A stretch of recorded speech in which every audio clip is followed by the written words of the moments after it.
November 1944. A cold morning in Tennessee. A young German woman walked into an American military examination room. She was thin, silent, afraid. The medic asked her simple questions. "Do you have pain? Any injuries? Anything I should know?" She shook her head. No. But her body told a different story. The way she moved, the way she sat, the way she flinched when he touched her shoulder. Then she finally spoke. Just 5 words. Barely a whisper. "It hurts when I sit." Those words unlocked a horror that made this American medic weep openly. What he found hidden beneath her clothes was not just injury. It was a map of systematic torture. And the people who did this to her were not Americans. They were her own countrymen. But here's what nobody expected. What happened next between this enemy prisoner and her American captor would become one of the most powerful stories of compassion to emerge from World War II. Watch this full story. I promise you will not forget it. And if you want more stories like this, subscribe to this channel right now. Hit the like button. It takes 1 second, but it helps us more than you know. Let us begin. Leland Carraway arrived at Camp Forest, Tennessee in late October 1944 with a bizarre belief that most of his fellow soldiers thought was naive, perhaps even dangerous. He believed that enemy prisoners deserved the same medical care as American troops, not because it was required by the Geneva Convention, though it was, not because it might win the war, though compassion sometimes did what bullets could not, but because Leland believed that suffering erased the lines drawn on maps, that pain spoke a language older than nationalism, and that a medic who chose his patients based on their uniform had abandoned the very oath he swore to uphold. He was 28 years old, tall and thin, with hands that trembled slightly when he was nervous, but steadied the moment they touched a wound. He had grown up in rural Virginia, the son of a country doctor who had taught him that healing was not a profession, but a calling, and that the worst sin a medical man could commit was to look at a human being and see only an enemy, only a new number, only a problem to be processed and forgotten. Camp Forest itself sprawled across more than 85,000 acres of Tennessee woodland and open field. It had been built rapidly in 1941 as America prepared for warmth, and it showed the signs of hasty construction everywhere. Barracks that leaked when it rained, medical facilities that were functional but far from modern, supply systems that worked most of the time but occasionally failed in ways that required improvisation and creativity. By November 1944, the camp held over 12,000 prisoners of war, mostly German and Italian soldiers captured in North Africa and Europe, men who had been shipped across the Atlantic in crowded transport ships and deposited into the American heartland, far from the battlefields where they had fought. But the women were different. Female prisoners of war were rare, complicated, and the camp administration had been preparing for weeks for their arrival. Special barracks had been designated. Female guards had been requested, though not enough had arrived. Medical protocols had been written and rewritten as officers tried to anticipate needs they had never encountered before. Leland had volunteered specifically for this assignment when he heard about it. His commanding officer, a gruff captain named Vickers, had looked at him with open suspicion. "You understand, these are Germans, Carraway. Women who served the Nazi war machine. They're not victims. They're enemies." Leland had met his gaze without flinching. "They're patients, sir, and if they're wounded or sick, they're my responsibility." Vickers had approved the assignment, but his expression suggested he thought Leland was too soft for military medicine, too idealistic for the real work of war. Perhaps he was right. But Leland had seen enough suffering in the past 3 years, had treated enough shattered bodies and traumatized minds to know that cruelty was easy and compassion was hard, that the hard things were usually the ones worth doing. The night before the women were scheduled to arrive, Leland walked through the medical facility, checking supplies, preparing examination rooms, making lists of what he would need. The air was cold, carrying the scent of wood smoke from the barrack stoves and the sharper smell of disinfectant from the freshly scrubbed floors. He could hear the distant sounds of the main camp, guards calling to each other, trucks rumbling past, the low murmur of thousands of men confined behind barbed wire. He thought about what these women might have experienced. The war in Europe had become a grinding nightmare of bombing raids and collapsing armies, Cities had been reduced to rubble. Millions of people had been displaced, starved, killed. The Nazi regime, facing defeat, had grown more desperate and more brutal. And the women who had served that regime in whatever capacity, as clerks, as radio operators, as nurses, as auxiliaries, had likely witnessed horrors that would mark them for life. Leland had studied some German in preparation, using a battered phrasebook, and practicing with a German-American translator at the camp. His accent was terrible, his grammar uncertain, but he could ask basic medical questions and understand simple answers. It wasn't much, but it was something. It was an effort, and he believed that effort mattered. When the transport trucks finally rolled through the gates the next morning, November 14th, 1944, Leland stood outside the medical building and watched the women climb down. There were 43 of them in this first group. They looked exhausted, frightened, and painfully thin. They wore a mixture of worn civilian clothes and pieces of military uniforms. Some carried small bags. Most carried nothing at all. What struck Leland most was their silence. These women did not speak to each other, did not look at the guards, did not react to the commands shouted in English and broken German. They simply moved through the processing with the blank efficiency of Tifeto people who had learned that compliance was survival, that invisibility was safety, that hope was a luxury they could no longer afford. And Leland understood, watching them, that his real work was about to begin. The medical examinations began on the second day. After the women had been processed, photographed, assigned identification numbers, and given prison uniforms that were often too large or too small because the camp had not anticipated the range of sizes needed for female prisoners, Leland set up a rotation system, seeing patients one at a time in a small examination room that had been hastily converted from a storage closet. It had a wooden table, a single chair, a cabinet containing basic medical supplies, and a window that looked out onto the bare November trees. The first dozen women he examined showed the predictable signs of wartime deprivation. Malnutrition was nearly universal. Their bodies carried the evidence of months or years without adequate food, with visible ribs, hollow cheeks, and a general thinness that suggested their bodies had begun consuming themselves for fuel. Several had respiratory infections from exposure to cold and damp conditions. Others had dental problems, skin conditions, and the kind of minor injuries that had been left untreated until they became major complications. Leland documented everything carefully, prescribed what treatments he could with the limited supplies available, and referred the more serious cases to the camp physician, Dr. Oswin Carmody, a white-haired veteran of the First World War who had seen enough suffering to fill several lifetimes. But on the afternoon of the second day, November 15th, a young woman was brought to his examination room who was different from the others in ways that Leland could not immediately name, but could absolutely feel. Her identification card listed her as Hannelore Seidel, age 23, former clerk and radio operator at a coastal defense installation near Rostock.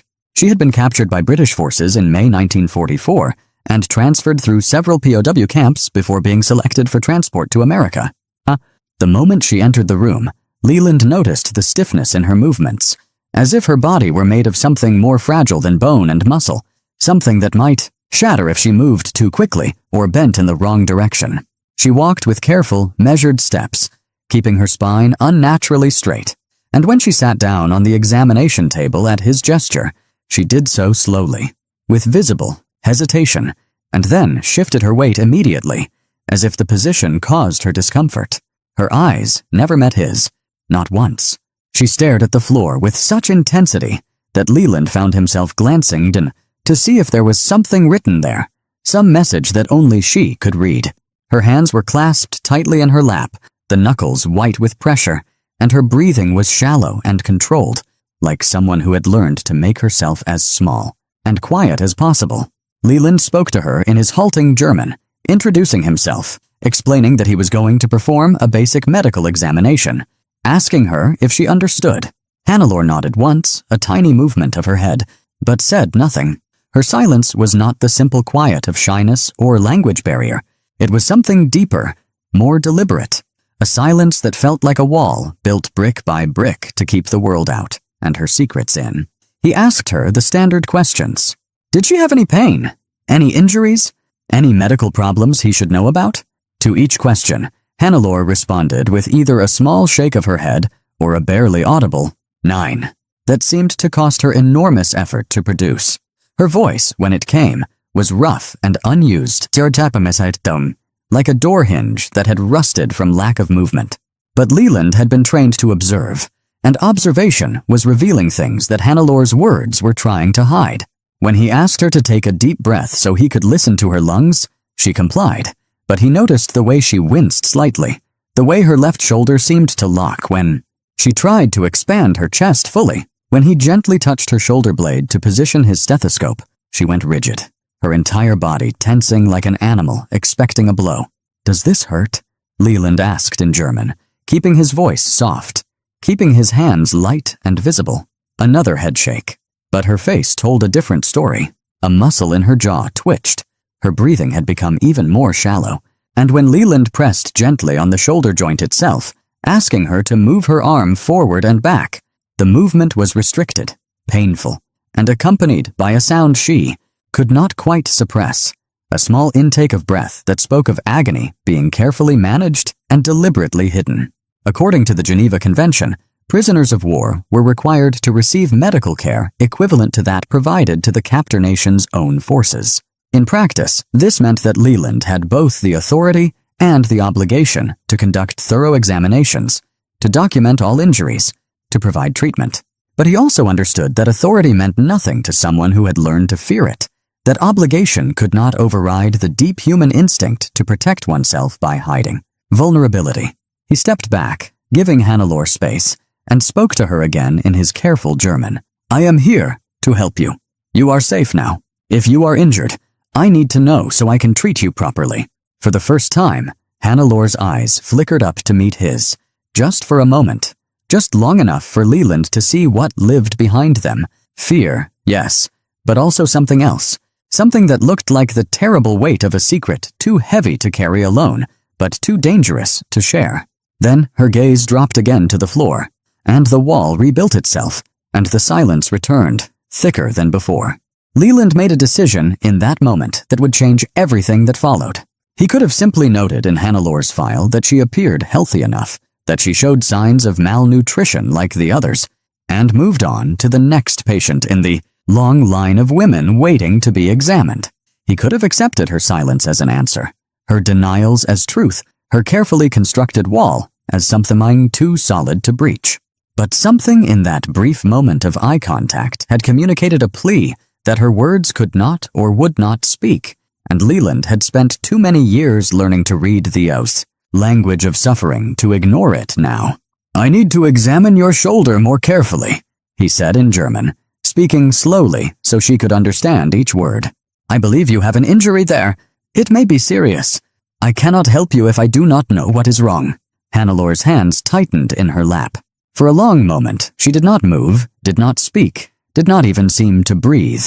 The examination room was so quiet that Leland could hear the wind moving through the bare branches outside the window, could hear the distant sound of guards shouting commands in the yard, could hear his own heartbeat pulsing in his ears as he waited for her to make a choice between continued silence and the terrifying vulnerability of truth. Finally, in a voice so quiet that Leland had to lean forward to hear it, Hannelore spoke, not in mingled words this time, but in a sentence that seemed to tear itself from her throat with physical effort. "Es tut weh wenn ich sitz." It hurts when I sit. The words hung in the air between them, and Leland felt something shift in his understanding. A shoulder injury that caused pain when sitting suggested damage that extended beyond the joint itself, suggested trauma to the back, to the spine, to the musculature that then connected the shoulder to the rest of the body. It suggested an injury that had been severe, that had been inflicted with force, and that had never been properly treated. "Can you show me?" Leland asked, keeping his voice gentle, keeping his movement slow and non-threatening, aware that he was asking her to cross a boundary that she had fought. Hard to maintain. Another long silence. Then, with trembling hands, Hannelore reached for the collar of her prison uniform shirt and slowly, painfully, pulled it down to expose her left shoulder and upper back. What Leland saw made his professional composure falter. The shoulder blade was misshapen, sitting at an angle that was not anatomically correct, suggesting that the bone had been broken and had healed improperly without medical intervention. The surrounding skin was marked with scars, long thin lines that had the distinctive appearance of wounds made by something sharp and deliberately applied, wounds that had been inflicted multiple times over an extended period. But it was the bruising that made Leland's breath catch. Even weeks after the original injury, the discoloration was still visible, a sickly yellow-green stain that spread across her shoulder and down her back, marking the ghost of violence that had been catastrophic in its force. Based on what he could see, Leland estimated that her shoulder had been struck with something heavy, a rifle butt, a club, perhaps a boot, with enough force to fracture the scapula and damage the surrounding tissue so severely that sitting upright compressed the injured area against the chair, causing the pain she had finally admitted to feeling. "Who did this to you?" Leland asked, though he already suspected the answer. Hannelor's voice, when it came, was flat and emotionless, as if she were reporting on something that had happened to someone else, in some other life, in some other world. "Ein Wachmann, a guard, at the labor camp where I was sent before the coastal station." "When did this happen?" March of this year, 8 months ago." 8 months she had carried this injury without treatment, without care, without even acknowledgement. 8 months of pain every time she sat down, every time she moved her arm, every time she tried to sleep. 8 months of keeping this secret because speaking about it might have invited more violence, more punishment, more attention from guards who saw prisoners not as human beings, but as objects to be used and discarded. According to records that would later be compiled by Allied investigators, more than 27,000 women passed through the Nazi labor camp system during the war years, serving in various capacities that ranged from clerical work to ammunition production to forced labor in factories and farms. The treatment of these women varied widely depending on the camp, the guards, and the political climate, but reports consistently documented systematic abuse, inadequate medical care, and a culture of violence that was both casual and catastrophic. Leland examined the shoulder as gently as he could, but even his careful touch caused Hannelore to flinch, caused her breathing to become rapid and shallow, caused tears to form at the corners of her eyes, though she did not let them fall. The joint had limited range of motion. The bone had fused incorrectly. The damage was permanent in some ways, though with proper treatment, some function might be restored. Some pain might be reduced. "Why did he do this?" Leland asked, though he was not sure he wanted to know the answer. Hannelore's response came in a whisper. "I was too slow. I did not move fast enough when he gave an order, so he taught me to move faster." The clinical description of such brutal pedagogy made something crack in Leland's chest, made his hands shake as he reached for his notepad to document the injury, made him understand that what he was witnessing was not just one woman's suffering, but a glimpse into a system of cruelty that had operated with official sanction and without meaningful oversight. And he understood, too, that if Hannelore had hidden a scene in an injury this severe, there were likely others she had not yet revealed. Leland set down his notepad and looked at Hannelore with the kind of careful attention that a medic learns to develop when words are not enough, when the truth must be coaxed out through patience and trust rather than demanded through authority. He had found one injury, severe and hidden, and his instincts told him that a person who had concealed damage this serious was likely concealing more. The human body, when subjected to systematic violence, carries the evidence in layers, and those layers tell a story that victims often cannot or will not speak aloud. "Hannelore," he said softly, using her first name for the first time, hoping that the informality might help dissolve some of the distance between them. "Are there other injuries? Other places where you're hurt?" The silence that followed was different from the earlier silences. This one felt like a decision made, like a door being slowly opened after years of being locked, like a dam beginning to crack under the pressure of water that had been held back too long.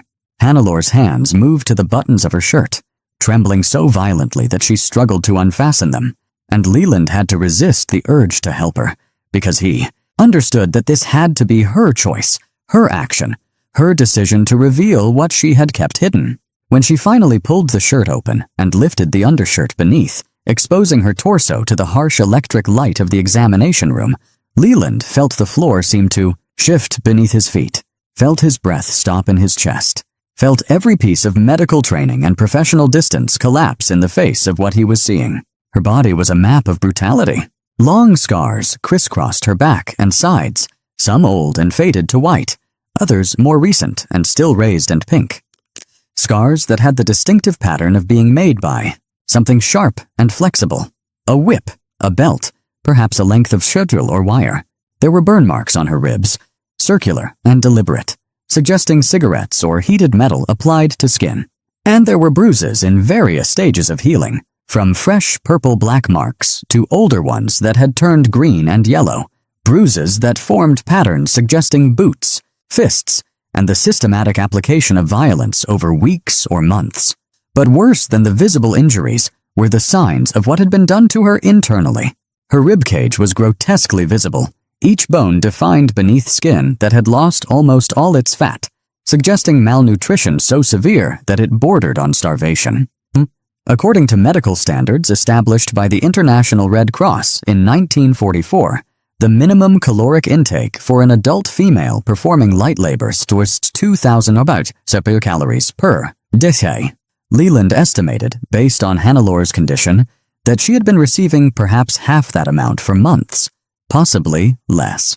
There were also signs of infection. Several of the scars showed the redness and swelling that indicated they had never healed properly, that bacteria had taken hold in wounds that had been left untreated, that her body had been fighting a battle against sepsis without antibiotics or proper care. One particularly large scar across her lower back was weeping a clear fluid, infected and dangerous, the kind of wound that could kill if left unattended much longer. Leland felt tears begin to form in his eyes, felt them spill over despite his efforts to maintain his composure, felt them run down his cheeks as he stood there looking at the sazonupta, evidence of systematic torture inflicted on a young woman whose only crime had been to exist in the wrong place at the wrong time under the wrong regime. He turned away for a moment, wiping his face with the back of his hand, ashamed of his emotional response but unable to stop it, unable to look at this suffering and remain clinically detached. When he turned back, he found Hannelor watching him with an expression of confusion and something that might have been fear. She was not accustomed to seeing her pain reflected in another person's face, not accustomed to having her injuries treated as something worthy of grief rather than indifference or contempt. "Where did this happen?" Leland asked, his voice rough with emotion. "Stutthof," Hannelor said quietly. "I was there for 7 months before they transferred me to the coastal facility." Leland knew the name. Stutthof had been one of the first concentration camps established by the Nazi regime, located near Danzig, and it had held tens of thousands of prisoners over the years. Political dissidents, Polish resistance fighters, Jews, and later, women who were deemed useful for labor war who had committed infractions against military discipline. The camp had a documented mortality rate of approximately 65,000 deaths out of 110,000 prisoners who passed through its gates between 1939 and 1945. Those who survived often carried injuries like the ones Hannelor was now revealing. "The guards there," Hannelor continued, her voice flat and emotionless again. "They did not need reasons. Sometimes they beat us because we were slow. Sometimes because we looked at them wrong. Sometimes because they were bored. And we were there. The casualness of the violence, the bureaucratic normalization of torture, the complete absence of accountability, these were the features of a system that had abandoned any pretense of human decency, that had given ordinary men extraordinary power and encouraged them to use it without mercy or restraint." Leland reached for his medical bag with shaking hands, pulling out antiseptic, bandages, and the limited antibiotics he had available. He would treat these wounds. He would document every injury. He would make sure that someone, somewhere, knew what had been done to this woman, and he would make certain that it would never happen to her again. The weeks that followed were a slow journey from darkness towards something that resembled light. Leland referred Hannelor to Dr. Oswin Carmody for comprehensive treatment of her more serious injuries, and together they developed a care plan that addressed both her immediate medical needs and the longer-term damage that years of abuse and malnutrition had caused. The infected wound on her lower back required daily cleaning and antibiotics, which were in limited supply but which Carmody authorized without hesitation after seeing the extent of her injuries. The malformed shoulder blade could not be fully corrected without surgery that was beyond the camp's capabilities, but physical therapy exercises helped restore some range of motion and reduce the constant pain that had become her companion. The nutritional recovery was perhaps the most visible transformation. Camp regulations required that prisoners of war receive rations equivalent to those provided to American-based troops, approximately 3,500 calories a day for men and 2,800 for women performing labor. For Hannelore, whose body had been surviving on perhaps 800 to 1,000 calories daily during her time at Stutthof, this abundance of food was almost overwhelming. In the first 2 weeks, she struggled to eat more than small portions, her stomach having shrunk to accommodate starvation, her digestive system no longer accustomed to processing adequate nutrition.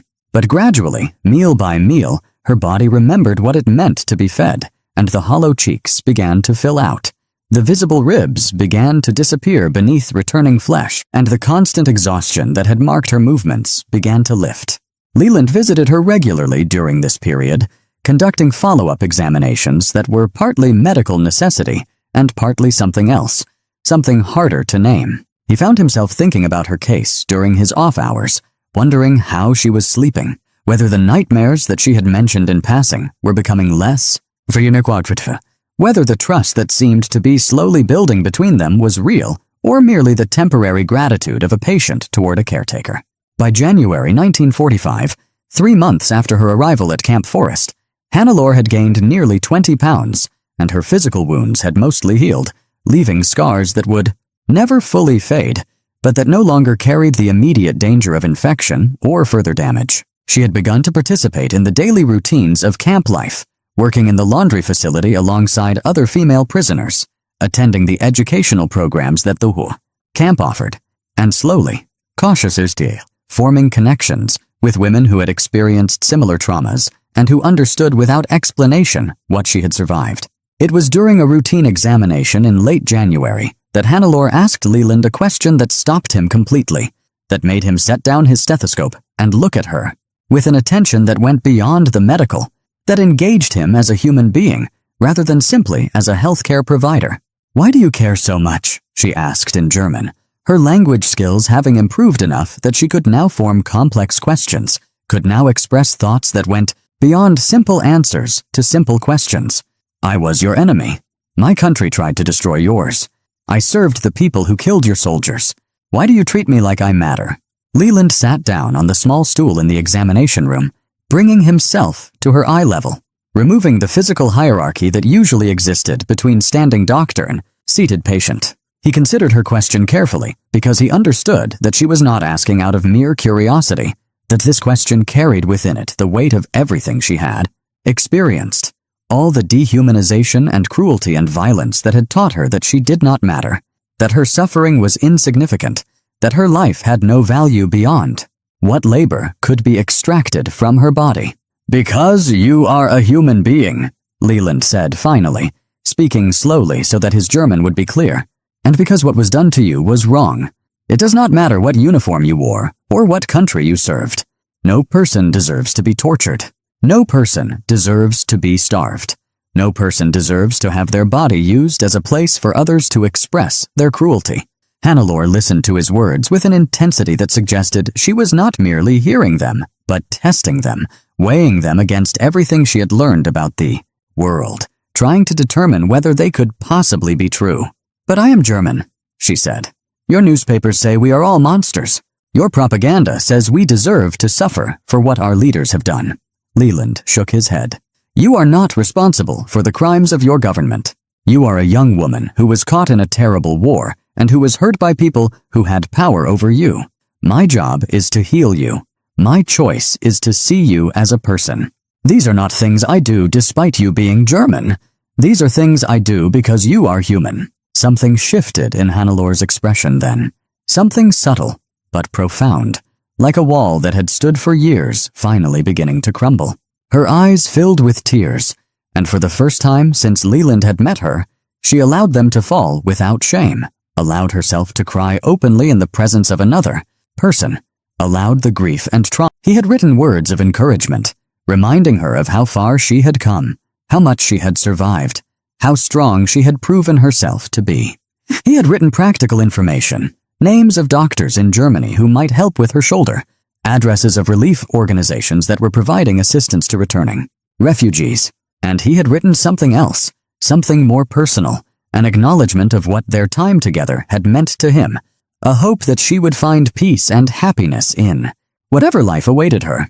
According to historical records, approximately 425,000 German prisoners of war were held in the United States during World War II, housed in more than 700 camps across the country. The treatment of these prisoners varied considerably, but the official policy established by the War Department emphasized humane treatment in accordance with the Geneva Convention, and many former prisoners would later describe their life in American captivity as surprisingly decent, sometimes even transformative. The medical care provided at camps like Camp Forest represented America at its best, a nation capable of extending compassion even to those who had served enemy regimes. Hannelore read through the notebook slowly, her lips moving slightly as she worked through Leland's German, tears streaming down her face, but a smile forming at the corners of her mouth. When she finished, she looked up at him with an expression that contained gratitude beyond what words could capture, an acknowledgement that he had given her something more valuable than medicine or treatment, that he had given her back a belief in human kindness that the camps had nearly destroyed. "I will never forget you," she said simply. "You showed me that not everyone with power uses it to hurt. You showed me that healing is possible. You saved my life, not just my body." Leland walked her to the transport truck on the morning of her departure, standing among the other medical staff who had gathered to say goodbye to patients who had become, in some strange way, part of their extended family. As Hannelore climbed into the truck, she turned back one final time and raised her hand in a small wave, and Leland raised his in return, holding the gesture until the truck disappeared down the dusty road and out of sight. He never heard from her again. Letters sent to the addresses he had were returned undelivered. The chaos of post-war Germany swallowed millions of people into uncertainty, and Hannelore became one more name among countless others whose ultimate fate remained unknown. But Leland carried her memory with him for the rest of his life, through his return to civilian medicine in Virginia, through decades of practice as a country doctor like his father before him, through every patient he ever treated with the particular gentleness that he had learned was necessary when confronting hidden trauma. Her question echoed in his mind, a trauma and accumulated suffering to pour out of her in sobs that shook her thin shoulders. Leland did not try to stop her tears or offer empty comfort. He simply sat with her, present and patient, bearing witness to her pain, understanding that this release was itself a form of healing that no medication could provide. The war in Europe ended on May 8, 1945, and in the months that followed, the machinery of imprisonment began to reverse itself. Prisoners who had been held for years started receiving notices of repatriation, processing dates, transport schedules that would carry them back across the Atlantic to a Germany that had been transformed into a landscape of rubble and occupation, divided among the victorious powers and struggling to rebuild from the ashes of total defeat. For the women at Camp Forest, this news brought mixed emotions. Some were eager to return home, to search for surviving family members, to begin the work of reconstructing their lives. Others feared what they would find, understood that the homes they remembered might no longer exist, that the people they loved might be dead or scattered, that the country they returned to would be utterly foreign, despite its familiar name.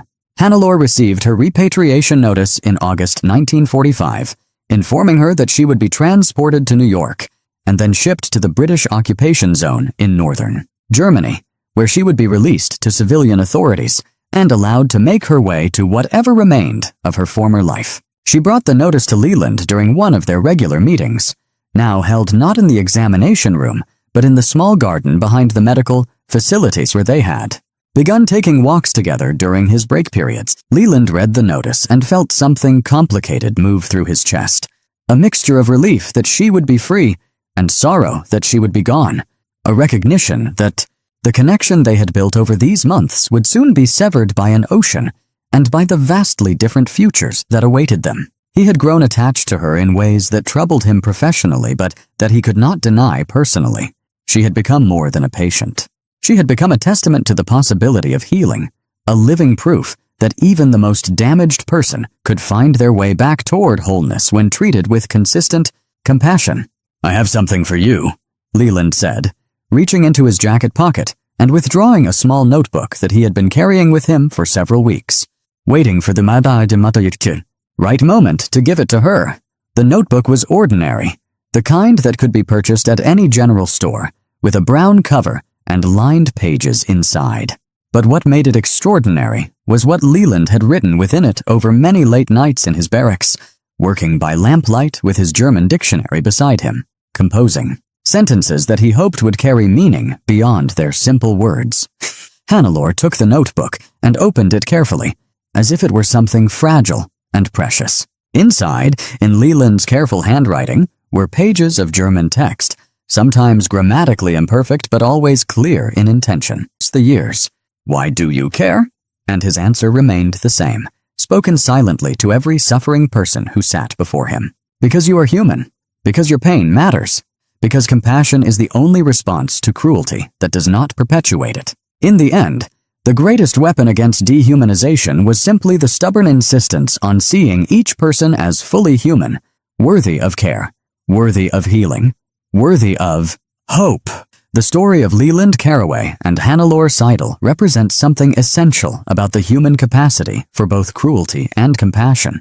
In the camps of Nazi Germany, ordinary people committed extraordinary violence against those they had been taught to see as less than human. But in the examination rooms of Camp Forest, Tennessee, ordinary people demonstrated that healing could cross the boundaries of nationality and ideology, that mercy could be extended even to former enemies, and that the simple act of treating someone's wounds with care could restore something that brutality had tried to destroy. This was not propaganda. This was daily life. And it reminds us that the choice between cruelty and compassion is made not once but continuously, in every encounter with another person's suffering.